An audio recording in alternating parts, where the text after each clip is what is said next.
میں خود bone night club میں جا کر صحیح صورتحال معلوم نہیں کر سکتا تھا اور میرا وہاں جانا خود ہی موت کے منہ میں پہنچ جانے کے مترادف ہوتا۔ قاتلانہ حملہ صبح کے وقت ہوا تو میں نے انٹرکام پر بکنگ کلرک کو ٹیلی فون کر کے شام کے تمام اخبارات منگوا لیے۔ شام کے اخبارات میں بون نائٹ کلب کے ایک کمرے میں لوسی نام کی ایک لڑکی پر قاتلانہ حملے کی خبر موجود تھی۔ خبر میں تفصیل سے لکھا تھا کہ لوسی امریکہ سے آئی تھی اور رات کو ایک پراسرار آدمی اپنا شناختی نشان دکھا کر اس سے ملا، لیکن اس ملاقات کے چند منٹ بعد اس پر قاتلانہ حملہ ہوا اور قاتل چھت کے راستے پائپ کے ذریعے فرار ہو گیا۔ لوسی کو فوری طور پر لائیو ہسپتال پہنچا دیا گیا جہاں اس کی حالت نازک بیان کی جاتی ہے۔ اس پر قاتلانہ حملے کی وجوہات معلوم نہیں ہو سکی ہیں۔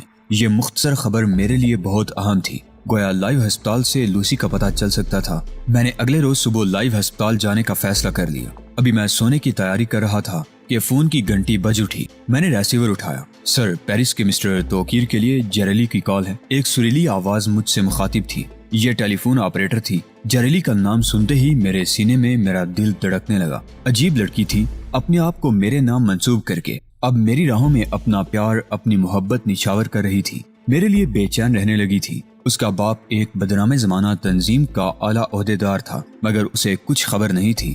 معصوم اور پیاری لڑکی۔ جیریلی کا تصور ذہن میں جاگا تو میں نے ٹیلی فون پر اسے ملا دینے کو کہہ دیا۔ توقیر، جیریلی کی آواز کا شعلہ میرے کانوں میں رس گول گیا۔ بول رہا ہوں، کیسی ہو جیریلی؟ آخر کب فرانس آ رہے ہو تم؟ میں یہاں روزانہ تمہارا انتظار کرتی ہوں۔ میں جب بھی ڈیڈ سے پوچھتی ہوں وہ ٹال مٹول کر دیتے ہیں۔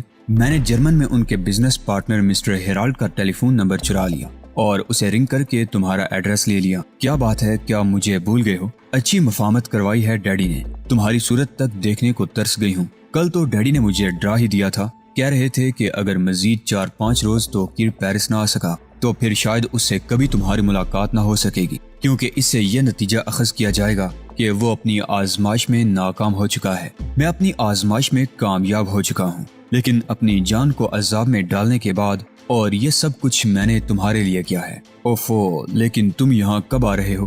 فلائٹ کس روز ہے؟ کس کی فلائٹ؟ ارے بھئی، تم لوگ امریکہ کب جا رہے ہو؟ 15 نومبر کو۔ میں 1-2 روز میں تم تک پہنچ جاؤں گا۔ ہیرالڈ میرا پاسپورٹ اور دیگر دستاویزات تیار کروا رہا ہے۔ میں عنقریب پیرس آ رہا ہوں۔ میں ہر روز تمہارا انتظار کروں گی۔ اوکے، میں نے کہا اور جیریلی نے سلسلہ منقطع کر دیا۔ صبح میں نے لائیو ہسپتال جانے کا پروگرام بنایا۔ میرے ہسپتال جانے میں بھی بہت سے خطرات تھے۔ ہو سکتا تھا پولیس اس بات کی نگرانی کر رہی ہو کہ لوسی کا پتہ چلانے کے لیے کوئی آتا ہے یا نہیں۔ اس بات کا امکان بھی تھا کہ کلب کے عملے کا کوئی فرد وہاں موجود ہو۔ اس صورت میں میرے لیے کئی قسم کی مصیبتیں کھڑی ہو سکتی تھیں، لیکن دوسری طرف میں ڈاکٹر کے ملنے والے سراغ کو کھونا بھی نہیں چاہتا تھا۔ میں اپنے ہر طرز عمل کو احتیاط کے خول میں لپیٹ کر لائیو ہسپتال کی طرف روانہ ہو گیا۔ لوسی کے کمرے میں پہنچنے تک مجھے کوئی پریشانی نہیں ہوئی، لیکن جب میں نے لوسی کو دیکھا تو مجھے سخت مایوسی ہوئی۔ اس کے زندہ بچنے کی کوئی امید نہیں تھی۔ خنجر اس کا پیٹ پھاڑتا ہوا نکل گیا تھا۔ اس کے پیٹ پر لاتعداد ٹانکے لگے ہوئے تھے۔ وہ اس وقت نیم مردہ حالت میں بے ہوش پڑی تھی اور اس کے نتھروں سے آکسیجن گیس کا ماسک لگا دیا گیا تھا۔ بہرحال لوسی چونکہ ابھی زندہ تھی، اس لیے کوئی متبادل فیصلہ نہیں کر سکتا تھا۔ مجھے اس کے ہوش میں آنے تک بون ہی میں رہنا تھا۔